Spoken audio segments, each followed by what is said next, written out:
Salut salut, bienvenue pour une nouvelle vidéo. Et j'ai déjà fait cette vidéo là sur ma chaîne et en fait j'ai adoré la faire honnêtement et vous avez bien aimé. Du coup je me suis dit que j'allais plus ou moins la refaire. C'est une vidéo top Booknote, ça veut dire que je vais aller sur le site Booknote pour ceux qui connaissent pas. Si jamais c'est l'équivalent de Livre Addict, mais c'est ce que j'utilise. Moi j'utilise pas Livre Addict, je sais pas, je trouve en fait j'ai commencé à utiliser Booknote et je trouve Livre Addict du coup moins pratique et moins facile à utiliser parce que je me suis habituée à Booknote. Donc en fait c'est une bibliothèque virtuelle sur laquelle tu peux classer tes livres, noter tes livres, chercher des livres, échanger avec les gens si tu veux. Il y a aussi des quiz, des trucs comme ça, et donc il y a un classement global des livres en fonction des notes de toutes les personnes qui ont lu les livres. Ça s'appelle le top 1000. Alors évidemment je vais pas parler de 1000 livres aujourd'hui.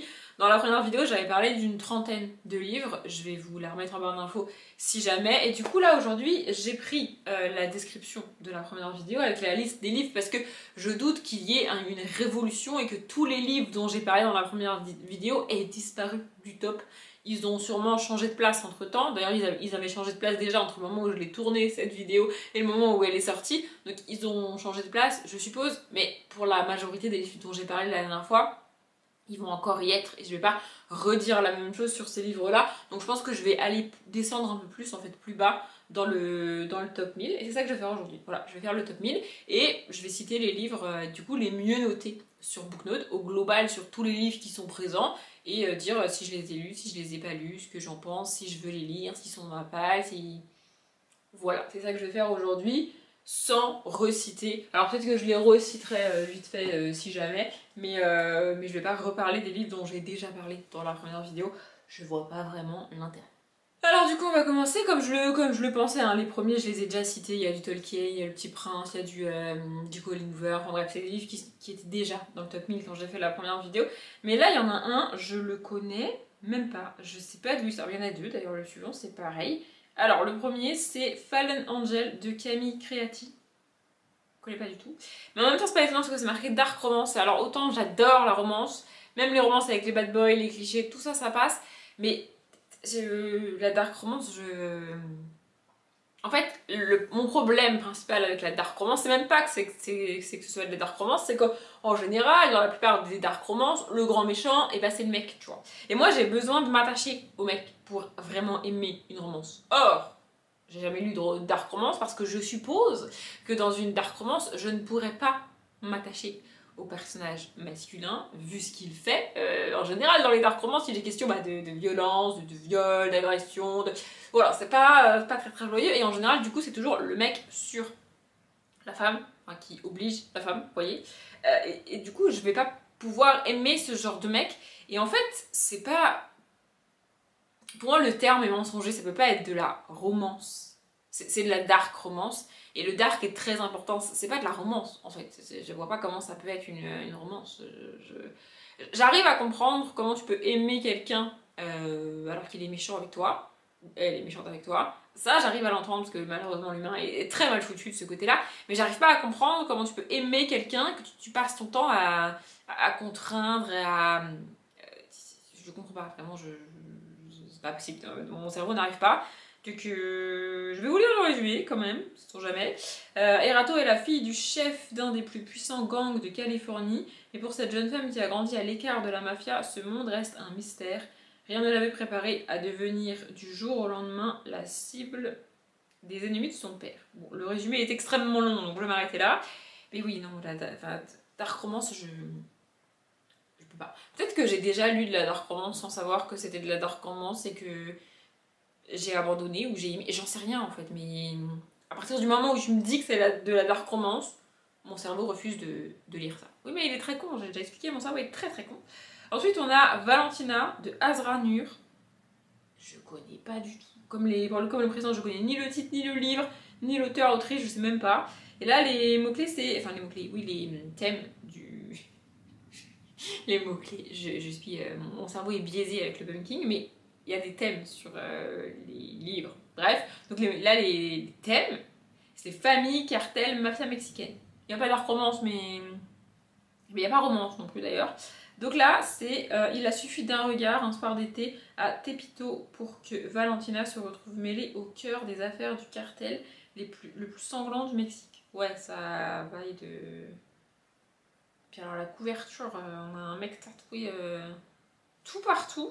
J'ai rien contre les tatouages, mais là, en fait, la couverture et la mise en scène de la couverture fait que d'instinct, tu n'as pas confiance en lui. Tu vois ce que je veux dire? C'est pas parce qu'il a des tatouages, enfin, en partie parce qu'il a des tatouages, mais en partie parce que il a une montre qui doit coûter ultra cher déjà. Enfin bref, je sais pas, je ne sais pas. Je fais défiler les suivants, j'en ai parlé dans l'autre vidéo. Il y a un autre Colleen Hoover, Verity de Colleen Hoover. Je pense qu'il va y avoir encore beaucoup de Colleen Hoover dans ce top là. Donc je vais malgré tout répéter ce que j'ai dit dans la première vidéo. J'ai essayé du Colleen Hoover. Le seul livre que j'ai réussi à terminer et que j'ai adoré de Colleen Hoover, c'est Maybe Someday. Mais tous les autres, je n'y arrive pas. Je n'ai pas d'explication, je n'arrive pas à lire du Colleen Hoover, ça coince, ça bloque, ça plume, son écriture, ça va pas, ça ne marche pas avec moi. Colleen Hoover, c'est une autrice de romance très appréciée, adorée, d'ailleurs elle a je sais pas combien de ses livres dans le top, mais moi j'y arrive pas avec Colleen Hoover, vraiment j'ai essayé plusieurs choses et ça ne passe pas. J'ai même essayé la suite de Maybe Someday et même la suite de Maybe Someday c'est pas passé. Donc je pense que même si je lisais aujourd'hui Maybe Someday, ça ne passerait pas. C'est juste qu'au moment où je l'ai lu, c'est passé. Mais... Ou alors peut-être c'est lié aux traductions. Peut-être Maybe Someday est traduit par une autre personne que tous les autres Colleen Hoover. Ça me paraît bizarre quand même. Enfin je sais pas, c'est bizarre mais voilà, Colleen Hoover, je n'y arrive pas. Le suivant, j'en ai entendu parler et on en entend parler de plus en plus. Je pense que c'est parce qu'il a été traduit en français il n'y a pas très longtemps. Alors le titre a été traduit, plus ou moins. C'est-à-dire que c'est pas le même titre qu'en VO, mais ils nous ont quand même en VF collé un titre en anglais. Je déteste quand ils font ça, mais bref, donc le livre c'est My Dear Fucking Prince de Kazem Mackinson. Bon là c'est romance MM, romance contemporaine, homosexualité. Voilà, c'est l'histoire de deux garçons qui se détestent, je crois, mais qui l'un est prince et l'autre et je sais plus trop quoi, il est... je pourrais vous lire le résumé, mais je vous fais le résumé avec ce que j'ai dans la tête. Donc l'un est prince et l'autre a un rôle aussi important à jouer dans un autre pays, je crois, ou un truc comme ça. Et en gros, ils doivent se rapprocher, ils doivent faire semblant d'être amis, alors qu'ils se détestent. Et à force de faire semblant d'être amis, eh bien ils deviennent plus qu'amis. Voilà, honnêtement, c'est un livre qui me tente. Faudrait que je l'achète, faudrait que je le lise. En fait, c'est le genre de bouquin qu'il faut que j'achète et que je lise dans la minute. Genre vraiment, il faut pas qu'il traîne dans ma palle, parce que sinon, plus il va traîner dans ma palle, et moins je vais y aller, alors que je l'aurais acheté, parce que c'est de la romance MM. C'est pas que j'ai un blocage avec ce genre, c'est que je veux le lire, mais j'ai peur de le lire. Du coup, j'y vais pas, parce que je me dis, comme ça, c'est pas grave. Enfin, je sais pas comment expliquer, vous voyez, c'est très bizarre. Mais c'est un livre qui me tente, vraiment. En numéro 23, on a une autre romance que je connais pas. Il y a beaucoup de romances dans ce top quand même, moi je trouve. Alors je vous ai passé, hein, il y a des grands classiques évidemment dont j'ai déjà parlé dans la première vidéo, mais là quand même, en numéro 23, il y a quand même beaucoup de romances déjà. Donc ça s'appelle Mary Jahan, pardon, de Océane Ganem. Et bah c'est de la romance, voilà. Une romance érotique, secret du passé. En vrai, c'est le genre de livre que je lis, c'est juste qu'il y en a tellement qui sortent tout le temps que je peux pas tout connaître non plus, c'est pas possible. Oula, j'ai mal lu l'un des premiers mots et j'ai eu peur, mais bon bref. Ola est verte de rage, en plus de s'être fait larguer par l'homme qu'elle prenait pour son meilleur ami et l'amour de sa vie, voilà qu'il qu'il convole avec sa grande sœur. Ok, bah non, je lirai pas ce livre. Je peux pas, j'ai énormément mal avec ces histoires de personnages qui sont avec plusieurs personnes de la même fratrie. Je peux pas, vraiment, je peux pas. Les frères et sœurs, tout ça, moi c'est un truc qui me... Je peux pas l'expliquer, c'est un blocage que j'ai, je n'y arrive pas. Peut-être parce que c'est facile pour moi malheureusement, de transposer ça à ma vie réelle. Vous voyez, j'ai deux sœurs qui sont en couple. Du coup, quand on parle d'une sœur ou d'un frère qui couche avec l'ex de sa sœur ou est avec l'ex de sa sœur ou de son frère, c'est assez malheureusement facile d'avoir ces images-là en tête. Et c'est des images que j'ai pas envie d'avoir. Je veux pas les avoir, ces images-là. Vraiment, je sais pas, c'est un truc qui me... Alors oui, tu tombes amoureux, l'amour, blablabla, ça peut arriver. Je dis pas que ça n'arrive pas, ça peut arriver, ça peut être compréhensible. Mais je sais pas, moi ça me dégoûte en fait. J'ai pas d'autres mots, je suis désolée, mais vraiment moi c'est... Du coup, comme il n'y a rien qui m'oblige à lire ces livres-là, eh bien je ne les lis pas. Voilà. Ensuite, donc plus loin, en numéro 27, j'ai passé des livres dont j'ai déjà parlé dans la première vidéo. On a Crédence de Penelope Douglas. Penelope Douglas, c'est un nom que je connais en romance, mais que je crois que j'ai jamais lu. Ou alors, si je l'ai lu, c'est dans un livre écrit à quatre mains avec une autre autrice de romance que je connaissais, sauf que malheureusement, j'ai pas aimé le livre écrit à quatre mains. Comme l'autre autrice de romance, je la connaissais, je l'ai déjà lu et je l'aime beaucoup, je me suis dit que si j'avais pas réussi à lire celui-ci écrit à quatre mains, c'était entre guillemets à cause de Penelope Douglas, vous voyez. Du coup, j'ai pas lu de Penelope Douglas, mais là on est sur différence d'âge, sexe, érotisme, ça dépend de la différence. Ça, ce sont des thèmes où ça dépend de comment c'est traité, vous voyez. Différence d'âge, a priori, ça m'attire pas. Mais ça peut le faire en soi parce que bah, je le vois là-bas, à l'heure où je tourne cette vidéo, j'ai pas encore avancé dans ma page du mois d'octobre, et je vois Witch and God. Witch and God, en vrai, si tu y réfléchis, ils ont une immense différence d'âge. Je veux dire, elle est humaine, elle a genre 20 ans, et lui, c'est un dieu qui a des centaines d'années. Donc la différence d'âge, elle existe, tu vois. C'est juste que dans la manière dont c'est fait, bah c'est bien fait en fait. Je sais pas comment expliquer. Vous voyez? Bon, alors le résumé, ça dit quoi? Ça dit... Tiernan n'a plus goût à rien. Oubliée dans un internat par ses parents trop obsédés par leur célébrité, elle s'est construite sans amour et sans repère dans une solitude qui lui pèse. Quand il décède alors qu'elle n'a que 17 ans, elle a l'impression de s'éteindre avec eux jusqu'à ce que Jake, le demi-frère de son père... Non mais non, mais non, mais non, mais... Je suis désolée, mais non. Là, ce qui me gêne le plus, c'est pas la différence d'âge, c'est le demi-frère de son père. Mais non, non, non, je lirai pas ce... Non, je suis désolée, je ne peux pas. Je ne peux pas, je ne peux pas, je ne peux pas. C'est pas possible. Je peux pas, en fait. Non, non, non. Je comprends pas vraiment toutes ces histoires. Moi, ça fait bugger mon cerveau. Vraiment, j'ai beaucoup de mal. Je comprends pas tous ces trucs-là. Ensuite, on a un autre livre.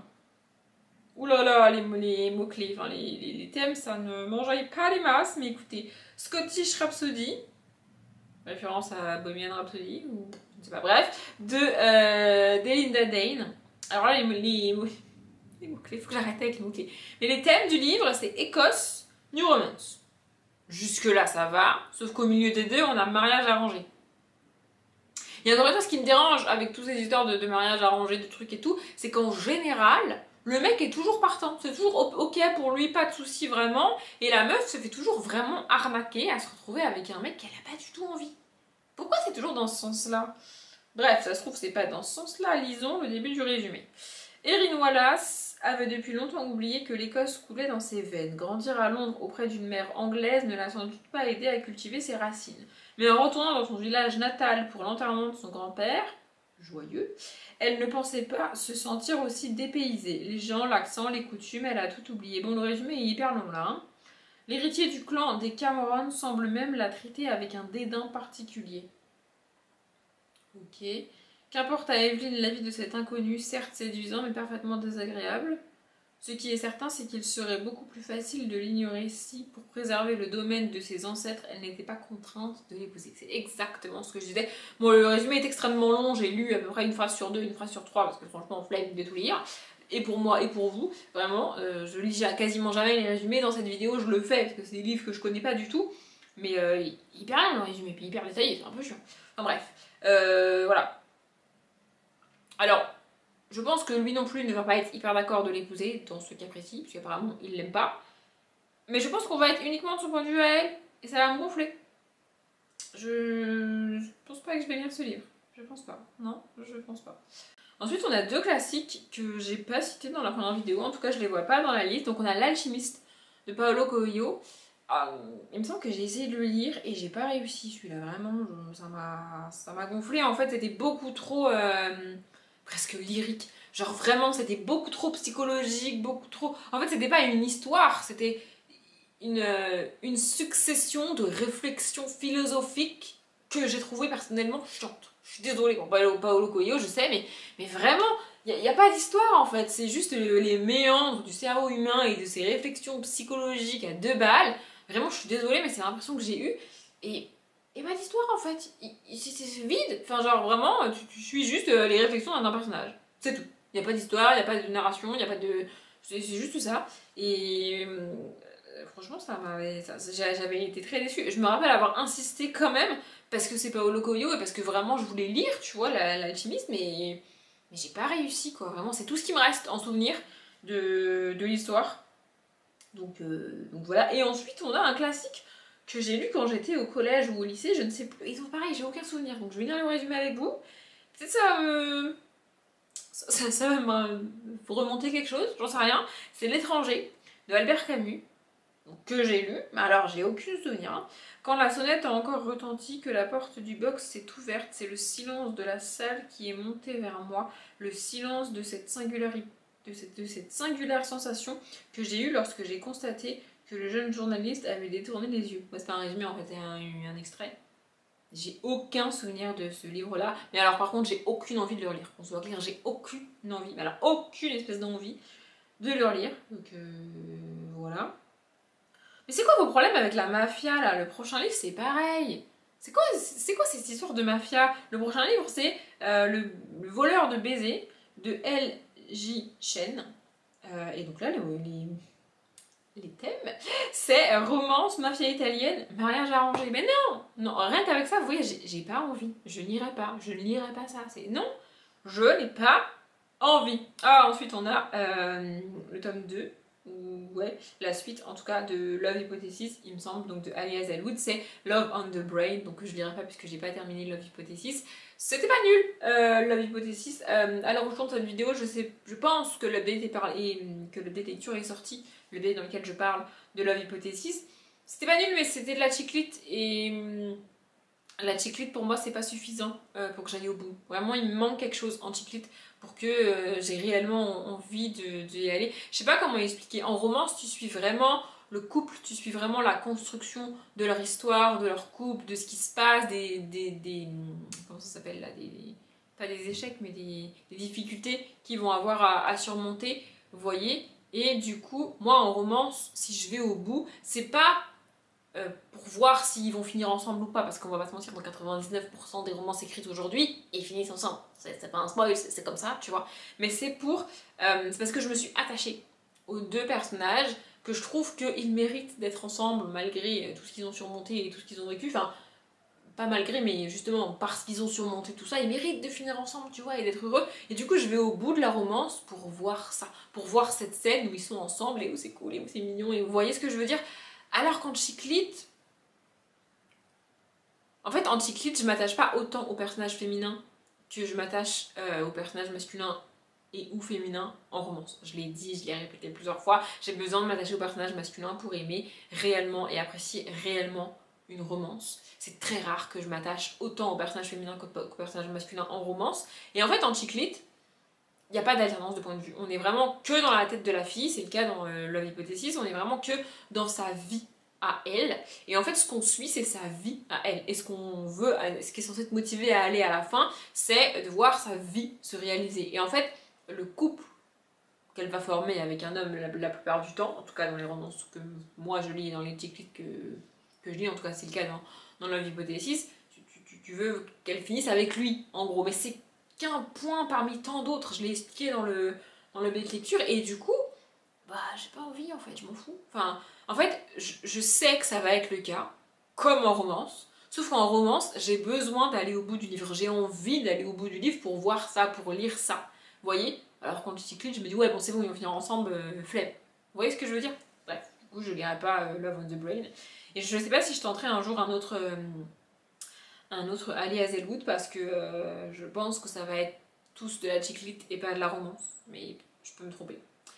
Bref. Ensuite on a un livre d'Agatha Christie que je n'ai pas lu. C'est un de ses plus connus, évidemment s'il est dans cette liste là c'est que c'est un des mieux entre guillemets et un de ses plus connus. Et je n'aurais pas dit que c'était lui, le premier Agatha Christie qui était dans la liste.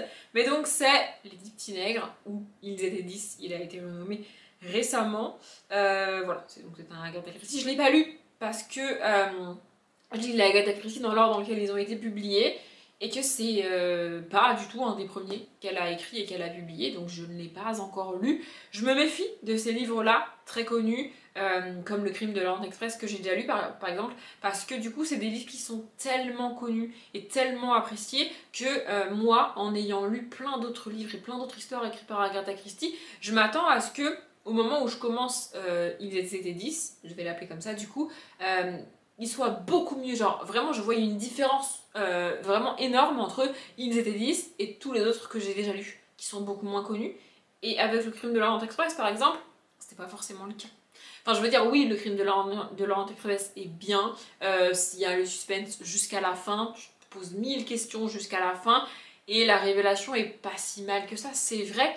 Mais en fait je m'attendais à un truc encore plus ouf, parce qu'il est ultra connu. Pour moi, il a rien de particulièrement exceptionnel par rapport à bien d'autres qu'elle a écrits et qui sont pas aussi connus aujourd'hui. Vous voyez ce que je veux dire? Du coup, je lirai mes 10 petits nègres un jour, ou ils étaient 10 un jour. Je sais pas quel livre physique j'aurai, quel titre il y aura écrit dessus, je veux dire. Mais je vais pas m'attendre à un truc de ouf non plus parce que sinon je risque d'être déçue. Donc voilà. Le suivant, je le lirai jamais, c'est une certitude. C'est Lait et miel de Rupicor. C'est un recueil de poèmes qui a fait beaucoup de bruit. Beaucoup de monde l'a lu, tout le monde a adoré et tout. Moi, la poésie, c'est pas mon truc. Je n'arrive pas à lire de la poésie. Je n'arrive même pas à lire un texte, vraiment un roman, mais écrit en vers. J'y arrive pas. Parce qu'en fait, pour réussir à lire de la poésie, il faut à la fois être concentré sur la beauté du texte. Je veux dire, t'écris pas de la poésie hyper comme t'écris un roman. Vous voyez, comme t'écris en prose, il y a une attention vraiment particulière portée à chaque mot, à chaque rime, à chaque construction de phrase. Vous voyez, donc il faut voir ça quand tu lis, et il faut aussi se concentrer sur le sens, tu vois. Et j'arrive pas à faire les deux en même temps. Je suis incapable de faire les deux en même temps. Donc en fait, soit je lis le texte en faisant totalement abstraction des rimes, de la richesse des phrases et tout, ce qui n'a pas vraiment de sens quand tu lis de la poésie, je trouve. Soit je passe complètement à côté du texte. Et du coup, ça n'a aucun sens. Je comprends rien à ce que je lis. Du coup, ça sert à rien. Et aussi, c'est bourré de métaphores, c'est bourré de comparaisons en général, de trucs qui partent un peu loin. Et j'avoue que même si j'essaye de comprendre le sens, je comprends pas tout. La poésie, c'est pas mon truc, donc je lirai pas ça. Et puis voilà. Ensuite, on a... Bah vraiment, je pense que le top est en train d'essayer de me dire qu'il faut que je me mette à la romance MM. C'est prévu, ça fait à peu près 3 ans que c'est prévu, mais je n'ai toujours pas réellement sauté le pas, mais peut-être un jour, peut-être, je ne sais pas. Donc le suivant, c'est Royal Bodyguard de Aimé Lou. Et donc bah c'est de la romance MM, avec encore de la royauté. C'est quoi les bails avec les romances MM et la royauté? Je veux dire, c'est fou quand même. Sa mission, protéger le prince, son envie, ça n'a plus que ça. C'est la première phrase du résumé. Je m'arrête là, j'ai pas besoin de plus, c'est une romance, j'ai pas besoin de plus. Ça a l'air cool, je l'ai vu nulle part lui, mais c'est pas si étonnant que ça parce que je me renseigne pas non plus particulièrement sur les romances MM. De manière générale, sur les livres, je me renseigne rarement. Il y a quelques chaînes booktube que je suis, mais par exemple, je regarde très peu de lectures pour vous donner un ordre d'idée. Je vois des livres passer quand les gens, principalement, les unbox ou les montrent en vlog. Sinon, ou les montrent en book haul, mais en update, c'est rare que je les voie, enfin que en fait, c'est rare que je regarde les updates. Le suivant, je pense que je le tenterai jamais parce que d'après ce que j'ai compris des gens qui lisent ça, ça me plaira pas. Je vais pas accrocher, donc j'ai... Peut-être je tenterai un jour quand même, mais mon instinct me dit que c'est pas mon genre du tout. Donc c'est La maison au milieu de la mer céruléenne de T.J. Klune. T.J. Klune a écrit beaucoup de livres, très appréciés, mais apparemment il y a un humour vraiment très particulier, c'est des ambiances vraiment très bizarres et tout, et j'ai peur que ce soit pas assez expliqué pour moi. Moi j'ai besoin vraiment qu'on m'explique les choses comme une débile presque, tu vois. Et si tout est supposé, si rien n'est dit clairement, ça coince et je doute, d'après ce que j'ai compris des gens qui lisent les T.J. Klune, je doute d'apprécier son humour, vous voyez. Donc je pense pas que je vais tenter, mais peut-être j'en tenterai un, histoire de voir. Peut-être La maison au milieu de la mer céruléenne, peut-être un autre, je sais pas, on verra. Le livre suivant, j'ai tenté de le lire, je viens de vérifier et revérifier, j'étais quasi sûre de vous en avoir parlé dans la première vidéo, mais c'est pas le cas. Donc le livre suivant, c'est La ligne verte de Stephen King. J'ai commencé La ligne verte de Stephen King. De Stephen King, j'ai lu Misery en entier. Et puis j'ai commencé La ligne verte. Et ça avait déjà été difficile de lire Misery jusqu'au bout. J'arrivais pas à savoir pourquoi. C'est pour ça que j'avais été au bout de Misery. Mais avec La ligne verte, j'ai compris pourquoi j'arrivais pas avec Stephen King. J'arrive pas avec le style de Stephen King. Vraiment, j'ai l'impression que cette phrase, je l'ai dit je ne sais combien de fois sur la chaîne, mais c'est la vérité. Stephen King, quand il décrit la découverte des corps des deux petites filles, donc au début de La ligne verte, j'ai rien. Genre vraiment, je suis en train de lire l'une des scènes les plus terrifiantes de la littérature. Je veux dire, on me décrit quand même les cadavres de 2 petites filles étalées dans un espèce de champ. C'est dégueulasse. Enfin, genre vraiment, c'est horrible. Et je ressens rien. Vraiment, j'ai rien. Je lis ça comme si tu me parlais d'un petit lapin qui court dans les champs. Ouais, j'ai déjà dit cette phrase 15 fois, je sais bien, mais vraiment, c'est vraiment la sensation que j'ai eue. En fait, le style de Stephen King me laisse indifférente, littéralement. Je sais, c'est l'un des plus grands auteurs, je sais, mais moi, ça ne marche pas, ça ne passe pas. Donc j'ai vu le film, je connais l'histoire, cette histoire est bouleversante, le film m'a bouleversée, mais avec le style de Stephen King, ça passe pas. Donc Stephen King, je ne lis pas. Voilà. Le suivant, c'est L'année de grâce de Kim Liggett, et c'est bizarre parce que c'est marqué dystopie, young adulte, conditions de la femme. Ce qui dit comme ça, franchement, m'attire. Genre vraiment, ça a l'air intéressant. Mais c'est un livre que j'ai vu quand même sur plusieurs chaînes. Et le peu que j'en ai retenu, c'est que je voulais pas le lire. Alors que là, quand je lis ça, ça a l'air ça a l'air intéressant, tu vois. Je comprends pas pourquoi je l'ai mis dans ma case, dans mon cerveau, à ne pas lire. Parce que j'ai des cases dans mon cerveau. Bref. Du coup, ouais, je sais pas pourquoi. Je sais pas. Après, on a un Guillaume Musso, Central Park. Guillaume Musso, j'y arrive pas. Vraiment, j'ai déjà essayé plusieurs fois, ça ne passe pas. J'en ai. Non, je confonds avec Marc Lévy. Pour moi, Guillaume Musso et Marc Lévy, c'est à peu près le même genre de littérature, vous voyez. C'est des auteurs que ma mère adore. Ma mère lit très peu, mais alors ces deux auteurs-là, elle les surkiffe. Mais moi, j'y arrive pas. Vraiment, avec Guillaume Musso, j'ai essayé plusieurs fois, ça ne passe pas. Donc non. Ensuite, on a Jane Eyre de Charlotte Brontë. Je sais pas si j'en ai déjà parlé dans ma première vidéo, je crois pas. Mais en tout cas, j'ai essayé de le lire et je m'endors. Au bout de 10 pages, je m'endors littéralement, vraiment. Cette littérature de ces années-là, avec ces descriptions interminables, ces paragraphes entiers qui servent à rien, où il se passe rien, le truc qui fait 700 pages alors que l'histoire tiendrait en 100 pages. Vraiment, moi, j'aime pas cette littérature-là, cette contemplation et cette littérature contemplative, descriptive et tout. C'est pas mon style. Vraiment, déjà, j'ai beaucoup de mal avec le contemporain. Mais alors là, vraiment, non, c'est pas bon. Je peux pas, vraiment, je peux pas. Je m'ennuie, je m'endors littéralement sur Jane Eyre, que j'ai essayé de lire plusieurs fois, mais je n'y arrive pas. Je n'y arrive pas, écoutez, c'est comme ça. Ensuite, on a un nouveau Colleen Hoover, donc non, toujours pas. Ensuite, on a La couleur des sentiments de Kathleen Stockett, qui est un livre magnifique, j'adore. Il est très connu, mais je sais pas si les gens, si les générations d'aujourd'hui connaissent ce livre et l'ont lu. Ma génération, on a connu ce livre grâce au film, en fait. Il a été adapté en film, le film est génial. Si vraiment vous voulez pas lire le livre, regardez le film. Mais le livre est vraiment, vraiment cool. Ça parle de ségrégation, de ces années aux États-Unis où les femmes riches, blanches, qui ont des enfants, engagent des bonnes noires pour élever leurs enfants. Et ces bonnes noires élèvent les enfants blancs pour les voir à l'âge adulte se retourner contre elles et les traiter comme des domestiques et comme des esclaves presque, alors qu'elles ont littéralement consacré leur vie à éduquer ces enfants. C'est un film vraiment génial, j'adore ce film. Peut-être que je relirai un jour le livre, je ne sais pas. Je suis au 49, du coup je vais aller jusqu'au 50. Écoutez, voilà. En 49, on a La Horde du Contrevent de Alain Damasio. Et alors là, comme dirait Nina Quill, on est sur de la aïe fantasy. Et en plus là, il y a marqué science-fiction en plus. Pour vous dire que mon cerveau est...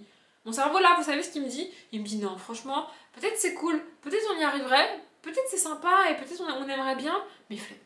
Juste flemme en fait, flemme de lire ça. Je sais pas combien de pages il fait et je veux pas savoir combien de pages il fait. Mais flemme, aïe fantasy, science-fiction, non, vraiment non, j'ai la flemme, vraiment, il y en a, hein, j'ai dans ma palle Druide de Olivier Perru, que j'ai envie de lire, mais je prends pas le temps de lire en fait. Il faudrait que j'arrive à me dire que c'est pas grave si sur un mois je lis que 2 livres, parce qu'ils font 600 pages chacun et que c'est de la fantaisie adulte et que je galère, tu vois. Mais j'arrive pas à faire ça. J'ai envie de lire beaucoup. En tout cas, j'ai envie de lire, je sais pas, entre 6 et 10 livres par mois. Et si je lis Druide de Olivier Perru, j'ai l'impression que je vais y passer 6 mois, tu vois. Et j'y arrive pas. Donc du coup, La Horde du Contrevent, c'est pareil. Et j'ai la flemme, principalement. Et le 50e, du coup, c'est Puzzle de Franck Tillier. Et alors, Franck Tillier, j'ai essayé sa saga la plus connue, je pense, avec son enquêteur le plus connu. J'ai eu Le Train d'enfer pour Ange Rouge, un truc comme ça, vous voyez. Et en fait, ça passe pas. avec l'enquêteur, j'y arrive pas, ça coince, ça ne le fait pas. Du coup, j'ai essayé d'avancer et tout, mais dans la saga, mais j'y arrive pas. Et par flemme, en fait, j'en ai pas lu d'autres. Parce que je sais qu'il a pas que cet enquêteur-là, qu'il a écrit d'autres livres que je pourrais peut-être essayer. Je sais que c'est un auteur très connu, très reconnu, très apprécié et tout ça. Mais en fait, il faudrait que je prenne la peine de vérifier pour chacun de ces livres si c'est l'enquêteur que j'ai déjà lu et que j'apprécie pas ou pas. Et du coup, si je peux le lire ou pas. Genre Puzzle, je sais pas si c'est le même enquêteur ou pas. Il me semble que j'ai un autre Franck Tillier dans la palle, que j'ai toujours pas sorti, qui doit être là depuis des années maintenant. Mais ouais, ça fait partie des auteurs comme ça où... En fait, sa bibliographie m'impressionne tellement que je sais pas par où commencer. J'ai commencé par le début, par ses premiers livres, son premier enquêteur, et comme ça coince, j'y arrive pas. Je sais pas comment faire face à tous ces livres, face à tous ces trucs. Vous voyez, je suis un peu perdue. Il y a trop de trucs, trop d'infos, trop de bouquins, trop de personnages, trop d'histoires. Et il y en a tellement que ça m'impressionne en fait, ça m'intimide et je sais pas par où commencer, je sais pas vers quoi aller. Je sais pas si c'est grave de lire dans le désordre, je sais pas si... Je sais pas, je suis perdue, vraiment. Donc Franck Tillier reste... Encore une fois, un peu par flemme, je n'y vais pas parce qu'il faudrait que je prenne le temps de réfléchir, de me poser des questions, de savoir si c'est l'enquêteur, pas l'enquêteur, est-ce que c'est le premier de la saga, est-ce que... Il y a beaucoup trop de livres, vraiment. Et peut-être que je pourrais lire les tomes même d'une saga avec un même enquêteur dans le désordre. Mais j'ai un problème avec le fait de lire les livres dans le désordre, donc j'y arrive pas. Vraiment, ça me... Il y a plusieurs auteurs qui sont comme ça, et plusieurs autrices qui sont comme ça aussi, où je sais pas par où commencer, je sais pas. Et encore, avec BookNote, je pourrais avoir toutes ces infos-là. Enfin, je veux dire, si je vais sur la page de Franck Tillier, que je vais sur les livres qu'il a écrits, je pourrais me faire une liste de livres, donc de tous les tomes 1 ou de tous les one-shots, par exemple, et me dire, bah, j'en prends un parmi tous ceux-là, et je verrai bien. Mais je l'ai pas fait. Peut-être je vais le faire après cette vidéo, peut-être après le montage de cette vidéo, je vais me dire, oui, c'est ça qu'il faut que je fasse et je vais le faire, je sais pas. Si vous avez des conseils par rapport à Franck Tillier, ou à un autre livre, ou à un autre auteur, ou une autre autrice que j'ai cité dans cette vidéo, n'hésitez pas en commentaire. Voilà, peut-être que je ferai un épisode 3 de cette vidéo-là, je ne sais pas. J'espère que cette vidéo vous a plu. En tout cas, je m'arrête là. Comme d'habitude, je vous souhaite une bonne journée, un bon après-midi, un bon appétit ou une bonne nuit. Et je vous dis à demain.